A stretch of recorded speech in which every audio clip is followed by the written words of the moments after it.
Today's class we will be talking about stacks, mainly about stacks. Besides that, we will also be talking about abstract data types, interfaces and exceptions, how stacks are implemented in Java, one application to the analysis of a time series. We will talk about growable stacks, do a little bit of amortized analysis, and then talk about stacks in Java virtual machines. Okay, so what is an abstract data type? So, it is basically a specification of what the instances are and what are the set of axioms that define the semantics of the operations on those instances. So, what do I mean by all of this?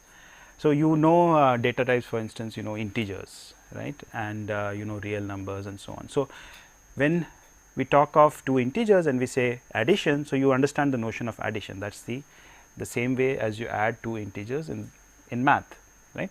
So, here similarly we will define data types in this course, and we will define certain operations on those data types, and those operations would be defined through what is called an interface, which is basically giving us what is called the signature of the operation. What are the parameters that the operation required, and so on. And then we will also specify what are the results of those operations through a set of axioms. Yeah, just as in the case of integers, you know, the sum of two integers is as is defined in math, right. So, a plus b, if you had a variable of type a and a variable of type b and you sum them up, then you get the same answer as you would, you know, in your mathematics class. So, we will see examples of all of this, and perhaps that will be clearer then. The kinds of operations that we would be talking about would essentially be of three kinds. So, one would be just a constructor operation. So, this is the same as the constructor method in Java, right. You can, using this method, using this operation, you can create an instance of that particular data type. Yeah. So, when we are talking of sophisticated data types, this method will have to do a lot of work. Access functions which let us access elements of the data type, and manipulation procedures which would let us manipulate or modify the data type. Yeah. So, why are we talking about data types here? Data types help us identify what are the requirements, what are the building blocks of our algorithmic procedure, and what are the requirements out of those building blocks. It provides a language which will help us talk at a higher level of abstraction, right. We can talk in terms, just as we are talking of in terms of integers, adding to integers, we can talk in terms of maybe stacks or queues or any of the advanced data types that we will be discussing in this course. They encapsulate the data structure, which is how the data is organized, and the algorithms that work on that data structure. They encapsulate that, right. And they help us separate the issues of correctness and efficiency, and we will see more of this as I show you examples of data types. So, let me start by giving you a simple example of a data type, and that is a dynamic set. Yeah. So, you know a set as defined in your high school classes, right. It is a collection of objects, and suppose we also had operations which would let us modify that collection of objects, which means add an object to that collection or remove an object to that collection. So, such a set we would call a dynamic set. Dynamic because we are changing the set, right. We are changing the collection of objects, and we will create data types for such dynamic sets. Right. So, what are the kind of methods you would have in a dynamic set? So, you would have a method to create a dynamic set, that would be a method new, that would be this method new. There would be a method insert to insert an element into a dynamic set. So, S is a dynamic set, and this method has two parameters, let us say the set S and the element, and it gives as a result an instance of the set itself. So, it gives as a result a new set, another set which now includes the element V in it. Similarly, this removes the element V from the set S, right. So, these are two methods for updating the set. This is a method for constructing the set, and this is a method, one of the access methods. All it is telling us is whether this element is in the set or not. So, the result of this method, the return value is of type Boolean. If V is in the set, then it says true and otherwise false. Okay. And I talked about axioms which which tell us how these operations should behave, and we could write axioms in the following form, right. So, when I create a new set and I ask you, is V in the new set? When I create a new set, it is empty, there is nothing in the set, right. So, the answer to this should always be a false, no matter what V is. Yeah. If I have a dynamic set S and I insert an element V in it, now this resulting set has V in it. So, if I ask whether this set has V in it, then the answer to this should be true. If I have a set S and I insert U in it, then this resulting set now has U in it. Now, if I were to ask whether V is in the set, then what can I say? V is in this resulting set if and only if V was in the previous set, was in the set S. So, the answer to this operation should be the same as the answer to this operation, yeah, provided V is different from U. Yeah. Suppose I have a set S and I delete V from it, and now I ask you whether in this resulting set V is present, then the answer should be false. Yeah. So, these are some basic axioms that you can define which tell us how these operations should, what is the nature of these operations, what is the behavior, functionality of these operations. Yeah. Here we have not yet specified how we are going to do these operations. We have not talked of an algorithm, a procedure, or any such thing yet. We have, the least of all, we have talked of any code for how we are going to implement the dynamic set, right. So, when we are talking of abstract data types, we are not interested in, we are interested in more of the specification, what the instances would be like, and what would be the operations that would be permitted on those instances, and what would be the axioms that govern those operations, that dictate, that tell us what the operations are doing.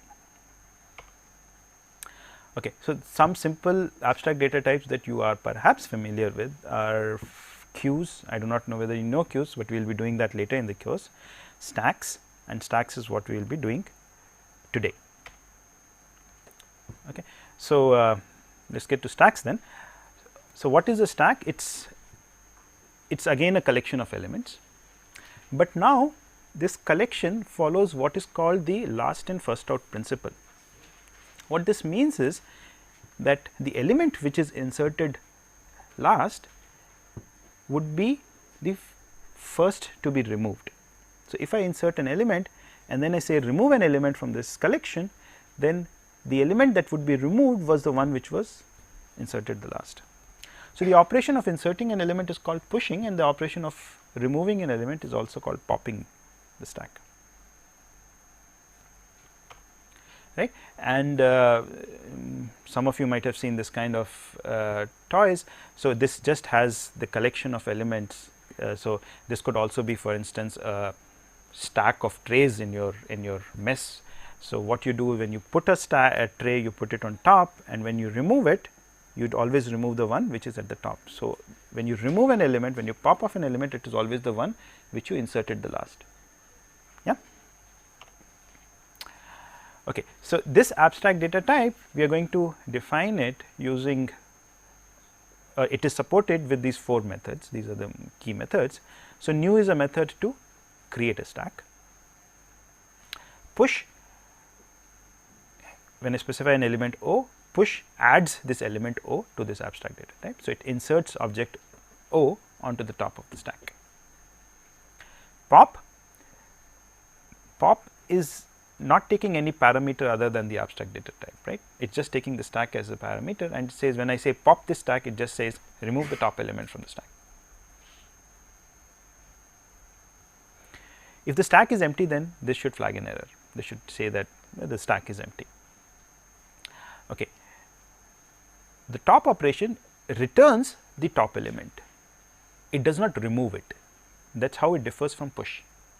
That is how it differs from pop. Pop also removes that element. Top only tells us what is the top element. Yeah. Again, if the stack is empty, then top does not make any sense, and so it should flag an error. We can also have some support methods which will help us do these operations. So, size is one such method.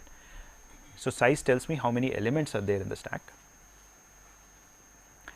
and is empty tells me whether the stack is empty or not. Yeah. So, everyone understands what the 6 methods are. So, we talked of push, pop, new, top, size, and is empty.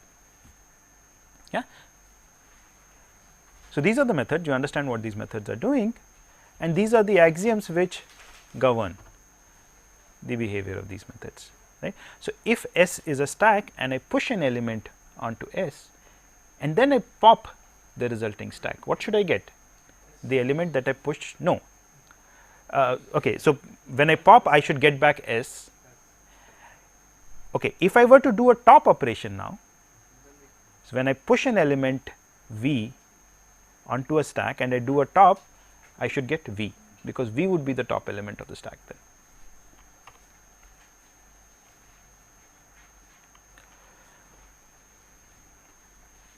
So, this is as far as the abstract data type is concerned. So, we have defined what the stack abstract data type is. We have defined the methods, we have defined 2 axioms, maybe they are not complete, but this is what the axioms would look like. Yeah.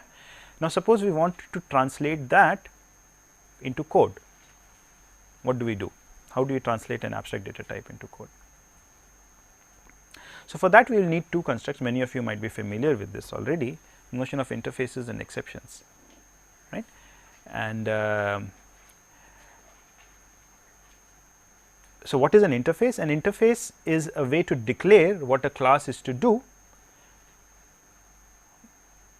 what are the various methods associated with the class. It does not tell us how those methods are done, right. That would be part of the implementation of that interface, the implementation of that class, right. So, for an interface we just write down the various names of the methods and the parameters those methods are going to take, and in fact, we do not even specify the names of the parameters, we just specify the types of the parameters. Yeah. When we write a class for that interface, we will actually provide the code for those various methods, right. I might specify an interface for a stack, and I am going to do that in a short while. Yeah. And I am going to ask you to implement that interface, right, write the classes for that interface. So, 2 of you could write different classes, you might implement the interface in completely different ways, but I can still use your classes, your implementations, provided they meet the specification, provided they meet the interface specification I have given you. Yeah. And I can use your classes in a program that I have written, or I can use any class, any implementation of that interface in the program that I have written, provided that implementation sticks to that interface. So, all I need to know is that this implementation meets this specification, meets this interface, and then I can use it in my own coding or in my own program. So, it helps us separate the implementation from the specification, and that is why it is a very useful programming technique. So, let us see what a stack interface would look like in Java, right. So, Java has a built-in stack data structure, but nevertheless we will define a stack interface here, and so as I said, we just define the various methods that are going to be part of this interface. So, there is one method called size. All I need to do is specify the types of the parameters and the return type of the method and stuff like that. Yeah, nothing more. I have not specified, I have not given here how these methods are actually implemented. This is just an interface.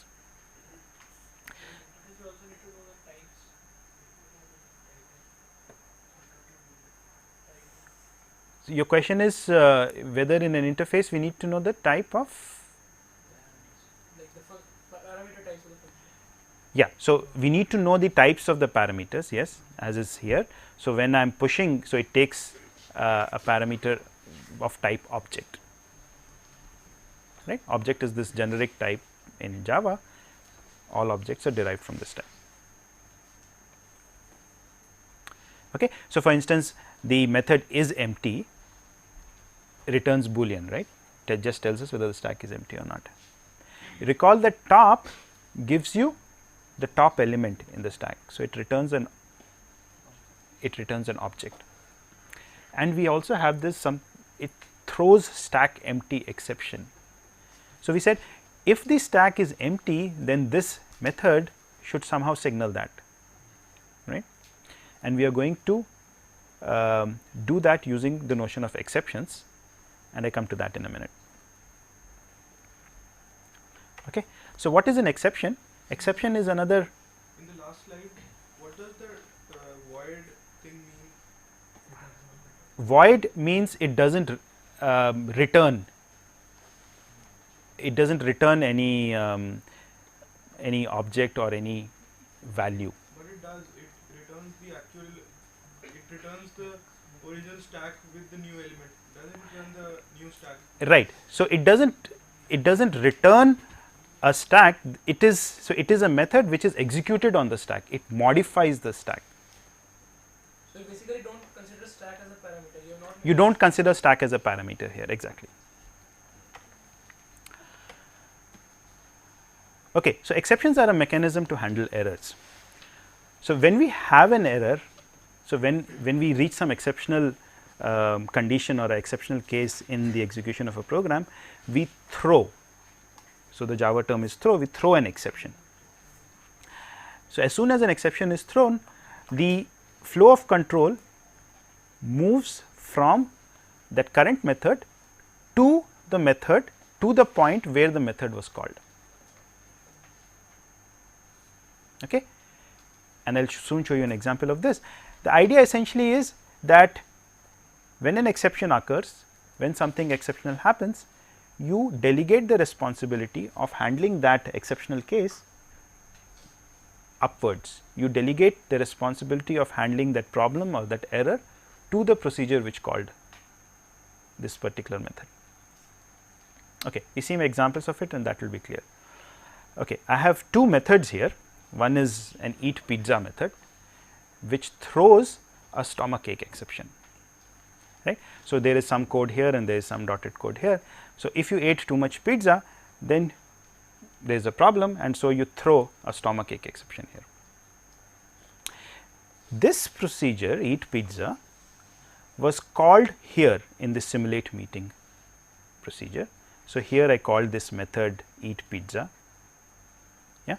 So, when this exception is thrown, the flow of control will come to this point. Yeah. Okay. So, when this exception is thrown, we will exit this method eat pizza and go to this point. So, there is another statement after this exception, after this throw line, would it get executed or it No, it would not get executed. If there were, so your question is if there were other statements after this, and there are other statements here, I have not shown all the statements. These dot dot dot means that there are a bunch of statements after this, they would not get executed. The flow of control would interrupt at this point and would now reach here. Okay. Now, there is also this notion of try and catch blocks. So, in case there may be some variables which we have modified. So, suppose before exception was thrown, the variables have been modified by this method. So, once it throws the exception, once the exception is handled, so when it reaches back, will the variables will be in their modified form or will they be in the original form? So, it depends. So, your question is that when exception is thrown, what happens to the variables that we might have modified here, right. Now, again it depends upon, it is like a procedure call, right. When you return from a procedure, think of it as if you are returning from this procedure here at this point, returning from this method. So, if those variables were local variables, then you do not see them here. If there were some global variables, then if they were modified here, those modifications get carried over at this point. Right. Now, there is something called a try and a catch block here. So, if you thought that there could be a possible exception in this method, then you enclose the method within a try block. So, try bracket whatever method you are calling and close bracket. Now, if there was no exception that was raised in here, or if this particular exception did not get raised in this method, then we will just skip this catch block and go on to the statement after the catch block, which means something here. But if an exception was raised in this method, in particular this exception was raised in this method, because this method might raise many exceptions, right. If this exception was raised in this method, then we would come into this catch block and execute the statements here. Does everyone follow what I am trying to say? Right. So, if the method raises an exception, then if that exception is getting caught here through a catch block, then we would do whatever is written in this, execute whatever statements are written here. Now, what are the statements written here? Here you could have any kind of, so you do not necessarily have to have a system.out exception. So, here is a slide where I have tried to explain this. In the previous thing, if we don't have to write a statement when we catch that exception, yeah. so what does the loop this program do? So, your question is, if I did not write this catch block at all, if I did not write this catch block, what would have happened? So, what would have happened then is that this procedure simulate meeting now would throw the exception to its parent procedure wherever it was getting called from. So, when this throws an exception, this will also throw an exception. The control will go to where simulate meeting was called from. If that at that point I am catching this exception, fine. If not, it will throw an exception to the higher level procedure and so on, and finally your procedure will stop with your exception finally appearing at your console, right. So, in this manner it will keep getting propagated up all the way till your procedure stops and the exception is then shown to the user. So, what does this out signify? This is just a method to print out the statement. So, that stomach exception. Oh, so an exception can so we will see that in the next slide. An exception is really a Java class, right, and by doing this I am creating an object of, and I am creating an instance of this class, and I am initializing that instance with any parameter that might be specified here. So, I can specify some set of parameters here, right. So, a stomach ache exception itself is a class, and I am creating an object by making this call. I am creating an object of this class. Isn't E the object?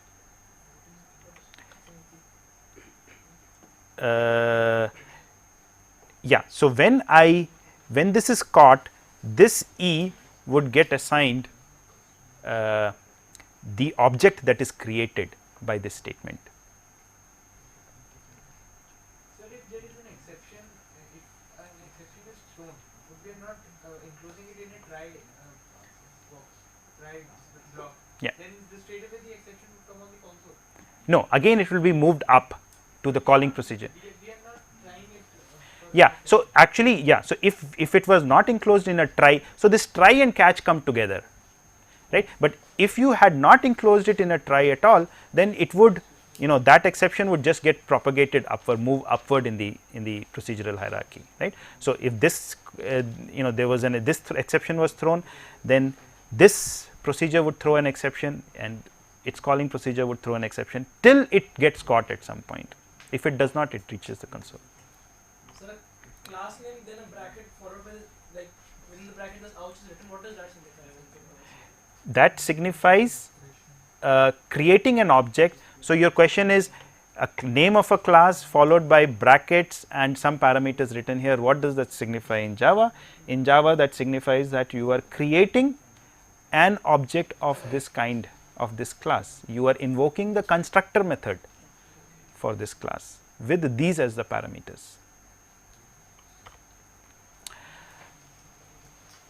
Okay. So, I have just put this down on a side. The try and the catch block are a method of listening for exceptions and catching them.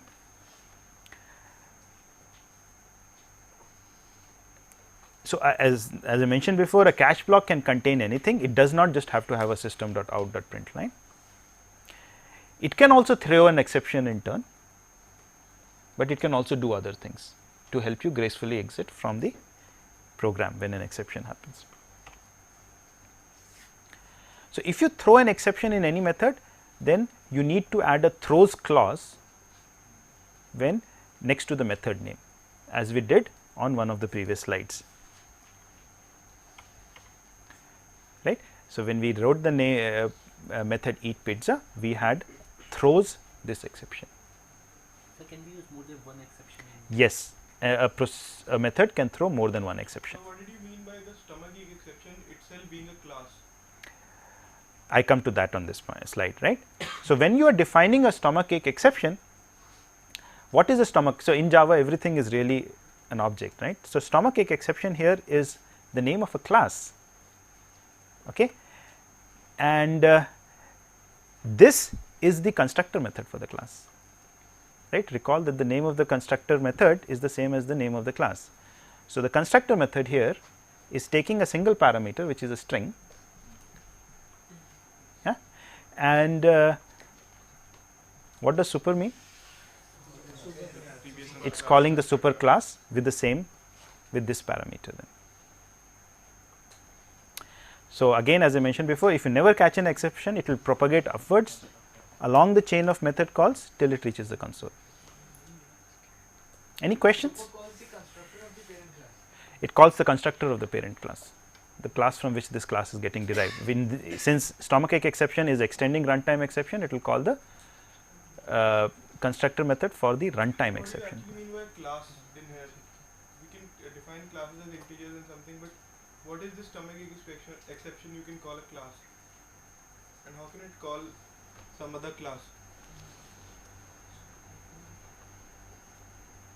I think I am going to pass that question, because that it seems to me that you need to understand a little bit more of Java before,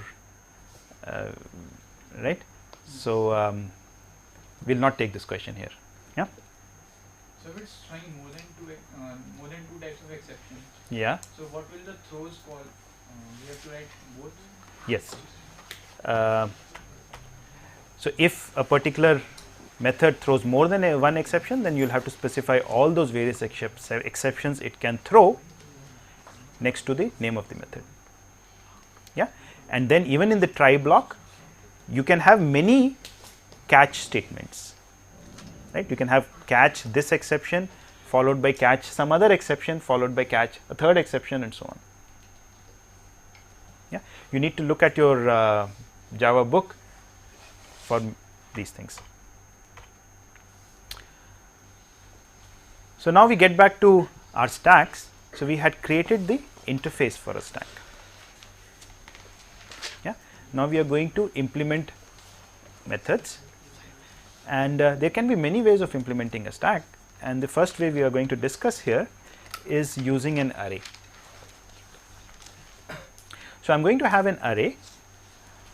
Let us say the maximum size of our stack is capital N. So, I am going to have an array of n elements.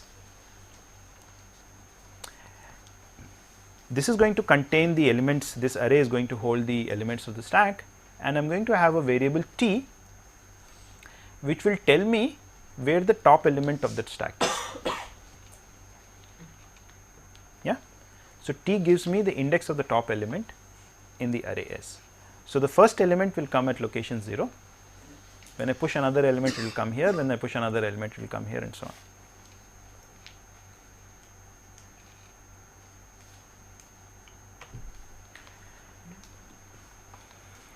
So, here I have actually listed out an entire implementation for our stack interface.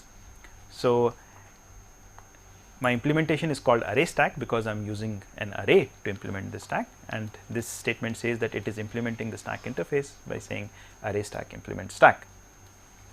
So implement stack means it is implementing the stack interface which we have provided earlier. Exactly. By implement stack means it is implementing the stack interface we have provided earlier. And I have set a default capacity for this stack, which is, let us say, 1024.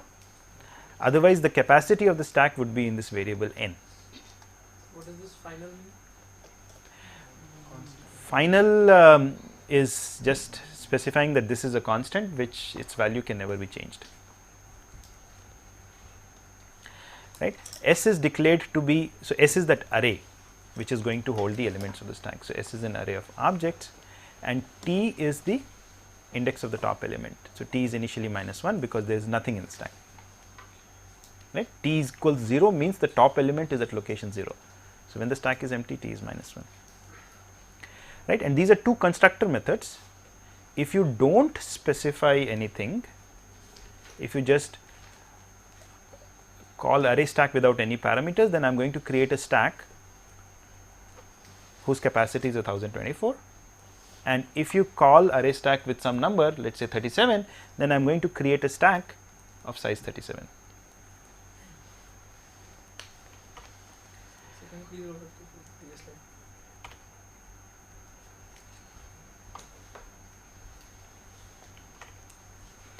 Okay, now given this, the method should be very easy, right. So, what should size do? So, size should just return how many elements are there in my stack. So, if T is the index of the top element, then how many elements are there? T plus 1 because we started from 0.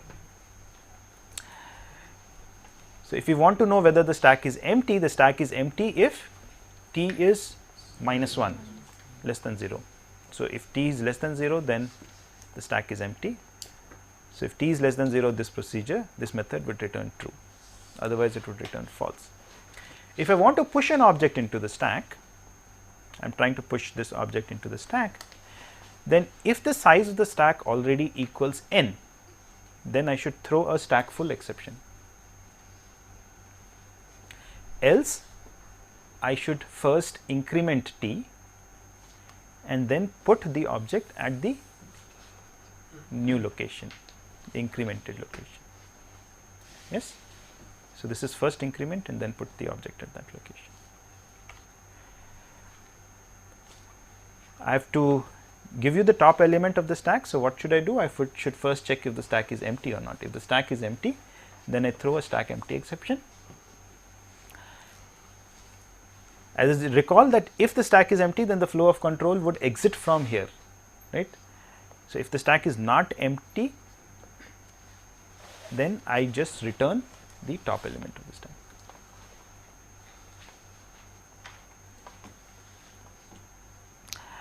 If I want to pop the stack, then once again I check if the top element is empty. So, if the stack is empty, if the stack is not empty, then I, let us say, save the top element in location element. I decrement T because I am removing the top element, and let us say I set the what was T earlier, that index at that location, I set a null, I dereference it, right, because earlier at the top location, at location T, at location number T, there was let us say T was 37 initially, right. So, at location 37 I had an object. So, I need to remove that object and I need to decrement T to 36. I am doing that here, and then I return the top element. Pop returns the top element also. So what does this new mean? Like new we generally used to allocate memory. Yes. So, recall I said stack empty exception is a class, and I am creating an object of this type of class. I am creating an instance of this class. So, I need to use new. Sir, like we are setting the element we are deleting to null, but usually in general we never we just move the pointer, top pointer down, and we don't set it to 0. You can also do that. So, he is saying why should we necessarily dereference it? You can also do that, but it is best to to actually dereference so that you can remove those objects. So, you can get rid of those objects, right, otherwise they will lie around in your memory. To the declaration of variable, like the first stage of the implementation of stack in Java, which there in this one. This one we are making int t, private int t is equal to -1. This t is a member of the class of the class, a variable in the class. Yes. So it is not a static object. So it could be implemented only by an object of the class array stack. Yeah. So if we are writing straight away as st, that means we are using the numerical value of t. But we need an object whose member t we will be accessing, isn't it? I do not think I even understand your question. Okay, but I think what you're trying to say is, okay, or let me clarify what this here is. T is just an integer, okay, and it is a private member of this class, private because no one else needs to know about T, and S is an array of objects, and ST can therefore then access the tth element of this array.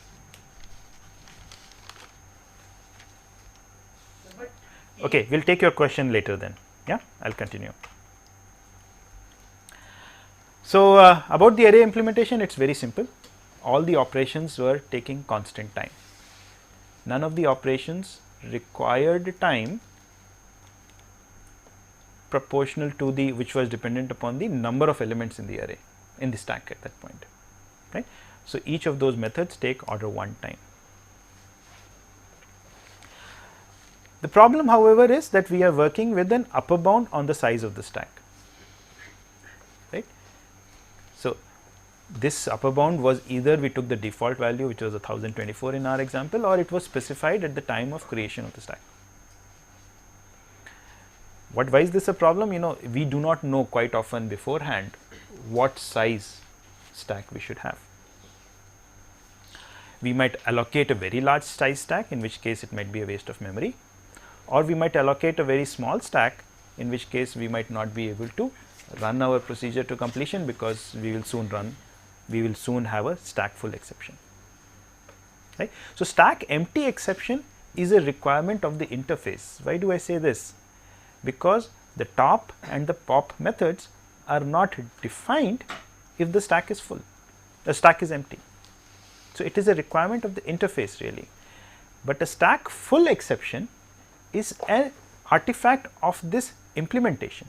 If I had some other way implementation perhaps, then I would never have to even raise a stack full exception, and we will see an example of this.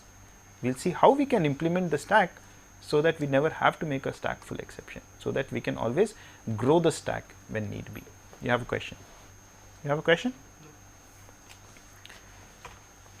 Okay. So, we will look at an application of stacks very quickly. We have the stock prices for we have the daily stock prices of, let us say, a particular stock. So, I give you the price on day 0, the price on day 1, the price on day 2, 3, 4, 5, 6, so on. The span S sub I of a stock price on day I is defined as the maximum number of consecutive days that the price of this stock has been less than or equal to its price on day I, right. So, this example would make it clear. So, the span, so S5 is the span of the stock's price on day 5, and it is equal to the maximum number of days that this price of this stock has been less than or equal to this price. Yeah. So, for 4 days the price of this stock was less than or equal to this day's price, and so the span of the stock's price on day 5 equals 4. Inclusive of the current day. Inclusive of the current day. So, this picture should make it clear, right. So, we are counting 1, 2, 3, 4, and for here instance for day 6 it is 1, 2, 3, 4, 5, 6 days, right, and for all others it is, so this it's 1, this it's 1, this it's 1, this is 2, right. So, how can you compute the span? So, I give you the stock prices in, let us say, an array P. So, P is an array of numbers, I give you the stock prices in this array and I want you to compute the span in an array S. Right. So, what is it that you are going to do? So, to compute S sub I, what you are going to do is you are going to look at the price of the stock on day I, look at the price of the stock on day I minus 1, I minus 2, I minus 3 and so on, right. So, k, the index k will start from 0 and keep going down, and you will keep going down till the price of the stock on day I minus k is less than the price of the stock on day I. The moment you find a case such that the price of the stock on day I minus k is actually more than the price on day I, you stop this loop, right. Otherwise, you keep incrementing k. So, if this quantity is less, then you increment k, else you say done is true. Done will help us exit this repeat until loop. They will exit the repeat until loop if done is true, or if k equals I, which means that we have reached day 0, right. And what will be the span then? The span then will be determined by the value of k, because k then tells me what is the span of the stock's price on day I. So, S of I gets the value k. Yeah. So, this would be one way of implementing this, doing this thing, computing the span. Now, how much time does this take? You can see on the slide it says n squared, so it should take n squared time. Why should it take n squared time? We are repeatedly comparing it. Exactly. So, this loop could in the worst case go all the way from, so how many times could this loop be executed in the worst case? From ith position to 0, I times, right, and I is varying itself from 0 through n minus 1. So, once again we have the same summation as we saw in the last class. So, this is executed I times and I is going from 0 through n minus 1. So, the total number of times this might get executed, one of these statements might get executed, might be n squared by 2 roughly. Yeah. And so, the running time of this algorithm is big O of n square in the worst case. So, question is, can we do something better? Yeah, and quite likely we can, which is why we are talking of stacks. So, we can use a stack to do something better.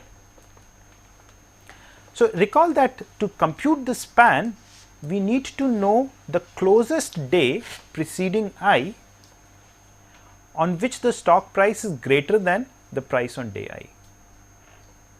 Yeah, that is what we need to know. So, in this example, I need to know for day 5, I need to know the closest day preceding day 5 on which the stock's price was more than the price of day 5. So, this was the price on day 5. So, on day 1 it was more. Yeah. So, for day 5 the span would be 1, 2, 3, 4. So, I am going to call this quantity h of I. What is h of I? H of I is the this quantity here, closest day preceding I on which the price is greater than the price on day I. Yeah. So, who can tell me what is h of 3? H of 3 is 2, h of 2 is 1, h of 1 is 0, h of 0 is minus 1 conventionally, let us define it that way. H of 4 is 3, h of 5 is 1 and h of 6 is 0. Once you have computed these h's, how can you determine S sub I, the span? The span is then just given by, so what is span of 5 then? Span for the price on day 5 is 5 minus 1, 4. Yeah. So, if we can compute these h quantities, we can compute what the span is very easily. How do we compute the h quantities? Suppose these were the prices that I had given you on days 1 through 6. I have not told you what the price on day 7 is. Okay. But can h of 7 be 1?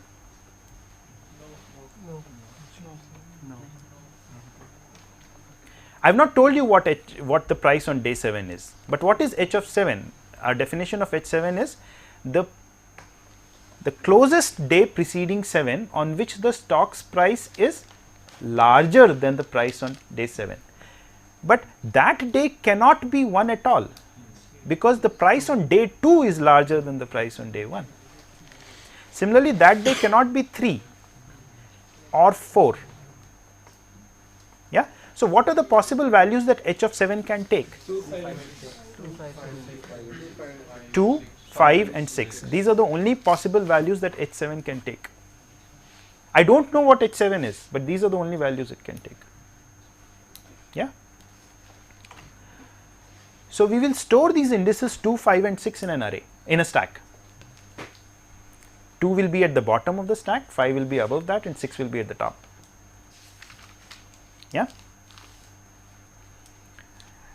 Now, to determine h of 7, what do I need to do? I will first compare the price on day 7 with the price on day 6. Suppose the price on day 7 was less than the price on day 6. Then what is h of 7? 6. But if the price on day 7 was larger than the price on day 6, then I will compare it with price on day 5.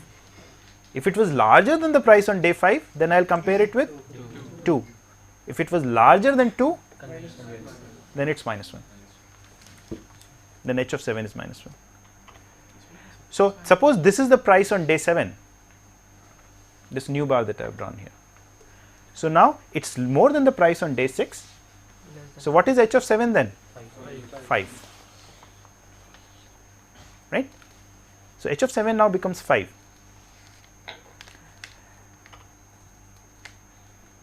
So, the first price larger than the price on day 7 in this comparison gives me h of 7. But now once I know h of 7, I should update my stack. What should my stack contain now? Earlier it contained the indices 2, 5 and 6. What should it contain now? 2, 5 and 7. 2, 5 and 7. Is that clear? Because for 8 now, h of 8 can never be 6.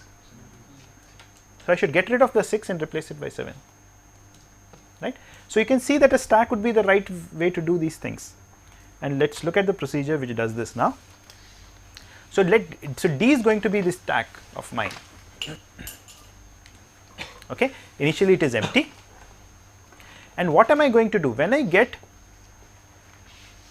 a certain price, I am going to compare that price with the price on the top of the stack. If it is less than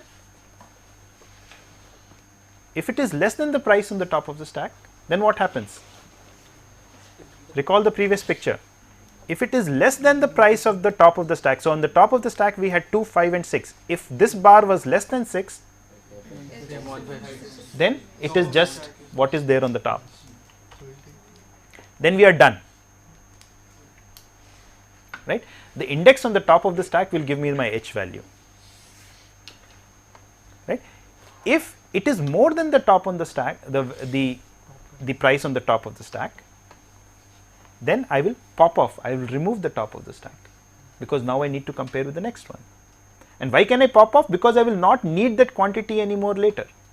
As you recall from the previous slide, since this was more than this, I can actually get rid of this, because next time in the stack I do not need this 6 at all. Yeah. So, we are going to do this pop. So, we are going to go around in this loop till either done becomes true. When done becomes true, that means I have found a price which is larger than the current day's price. But if done never becomes true and the stack becomes empty, then what happens if the stack becomes empty? H is -1. So, exactly that is being said here. If when I exit this loop the stack is empty, then h should be -1. Else what is h? H is the top value of the stack. Yes.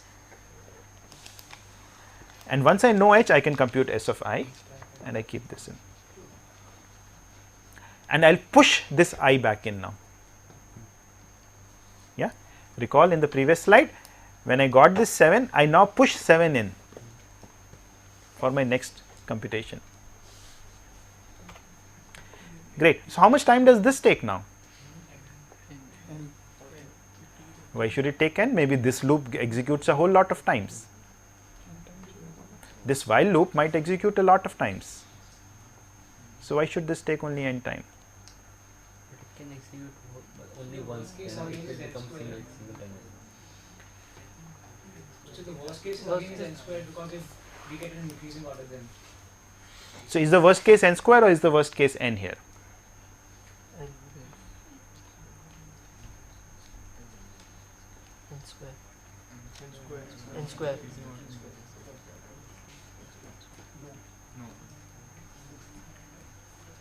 How many elements do we ever push on the stack? One. No. In all, how many elements do we push on the stack? Each element is pushed once. So, in all we are pushing at most n elements on the stack, if there are n elements to begin with. Every time this loop is executed, yeah, we pop off one element from the stack. Yes or no? Yes. So, how many times is this loop executed overall? Huh? At most 10 times. Every time this loop executes, we are removing an element from the stack. So, if the total number of elements we ever pushed on the stack was n, then how can I pop off more than n elements from the stack? So, that means that the total number of times this loop executes is not more than n, right? And how many times do these statements execute? They all execute at most n times, because this is part of a for loop. This executes exactly n times, this also executes exactly n. So, what is the total number of total time you will take? Order n, not n square. I hear some of you still saying n square. I am saying the total number of times this loop executes over all iterations put together is no more than n, because every time the loop executes, every time we go through this loop, we remove one element from the stack, right? And we never push more than n elements. Total number of elements we ever push on the stack is at most n. Okay, so what was k in the last algorithm? You assigned k as 0 in the beginning.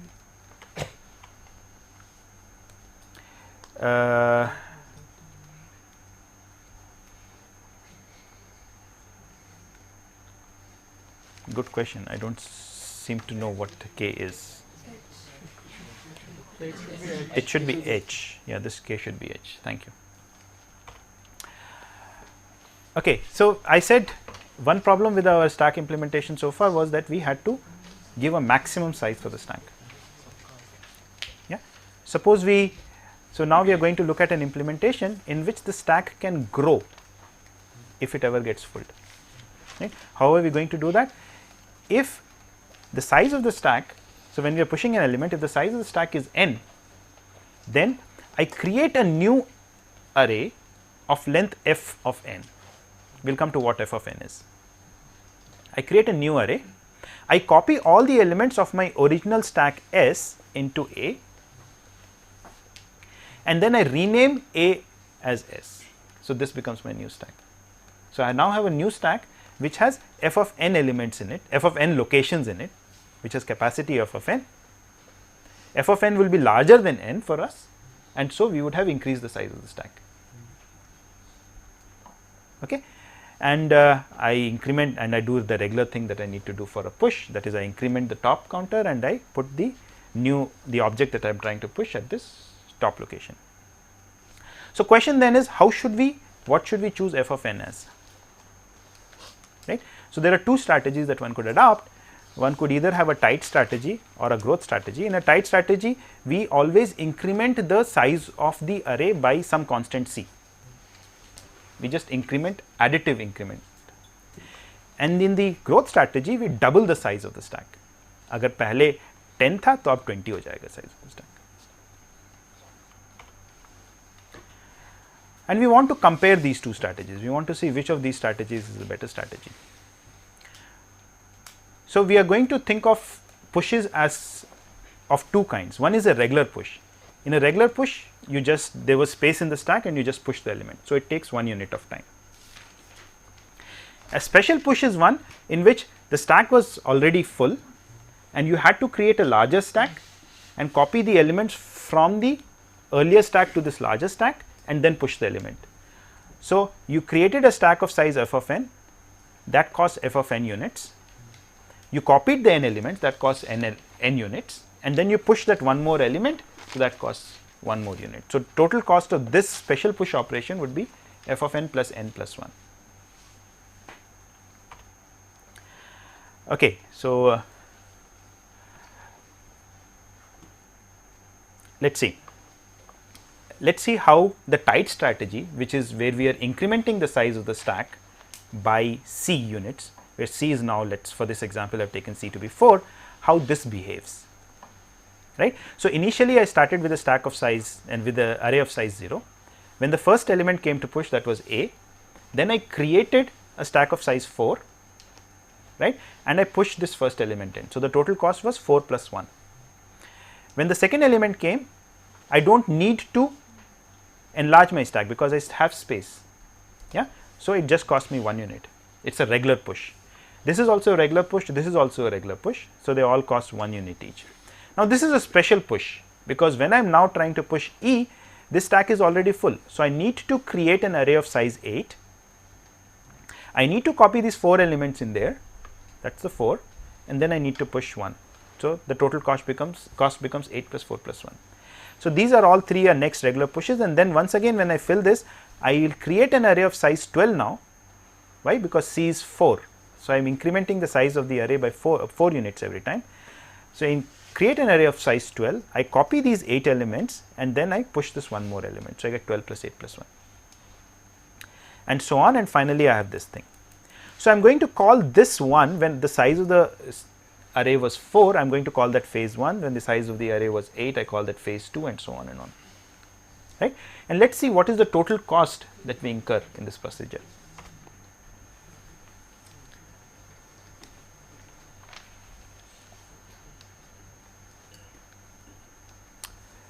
Okay, so there is a small problem here. This pound is a multiplication operator. So, think of this as multiply, right. So, in phase I, the size of the array is C into I, yeah. In phase 1 it is C, in phase 2 it is 2C, in phase 3 it is 3C, and so on. So, the size of the array is C into I. So, what is the total cost of phase I? At the beginning of phase I first create an array of size C into I, then I copy the previous array, then I copy the elements of the previous array. So, look at this example here. I first create an array of size 8, I copy the previous 4 elements. So, I copy C into I minus 1 elements is the cost of copying the elements into the new array, and then I will do C more pushes into this in this phase, a total of C more pushes in this phase, right, before the array gets full. So, I will C is the total cost of the 4 regular pushes that we would be doing, C pushes that we would be doing. And so, the total cost is C into I plus C into I minus 1 plus C, which is 2 times Ci. This is the cost of phase I. In each phase I am doing C pushes in all, right. So, if I have to do a total of n pushes, then how many phases do I need? N by C phases roughly, and total cost of these n by C phases would be 2C times 1 plus 2 plus 3 all the way up to n by C, because the cost of the ith phase is 2Ci. And what is this quantity? This sum is roughly n square by C square times 2C. So, it becomes, this is approximately, so this is not a T, this is approximately order n square C, or this is equal to order n square C, right. So, this is as far as the tight strategy is concerned. So, what do you mean by cost? Is it the time cost? Yes. Yeah, time. But then how creation of an array costs that much? Like if you create an array of size 8, how is it costing you 8 units? Why not creation is order 1? We could also take creation as order 1, right, in which case this analysis would change slightly, right. For the purposes of this analysis, I am just taking it as, if you are creating an array of size something, you take that much as the cost. Okay. So, let me quickly run through the growth strategy, we are running out of time here. So, in the growth strategy, I start with an array of size 0. When I get the first element, I create an array of size 1. When I am trying to push the next element, I would double this array. So, I create an array of size 2 and I push this element. When I am trying to push the third element, I double this array, I create an array of size 4 and I push this element. right. Then I have space for one more. So, this is a regular push, pushing of D. When I am trying to push the fifth element, I will double the size of the array again, right. So, I create an array of size 8, copy these elements, and then I push the fifth element, and so on and on, right. So, once again we can analyze the cost. One is the cost of creating the array, you do not have to copy anything, and one is the cost of pushing them. Here we have created an array of cost 2, we copied one element and one was the cost of pushing. We created an array of size 4, 2 was the cost of copying and 1 was the cost of pushing the element C. Here this was a regular push, so this was 1, and so on and on. And once again we define a phase as when the cost of the when the size of the array was 1, we call it phase 0, when it was 2 we call it phase 1, when it was 4 we call it phase 2, when it was 8 we call it phase 3, and so on. So, as you can see, in phase I the array has size 2 to the I, phase 3 it has size 8, phase 4 it has size 16, and so on. So, in the phase I, since it has size 2 to the I spend 2 to the I units of time in creating the array first.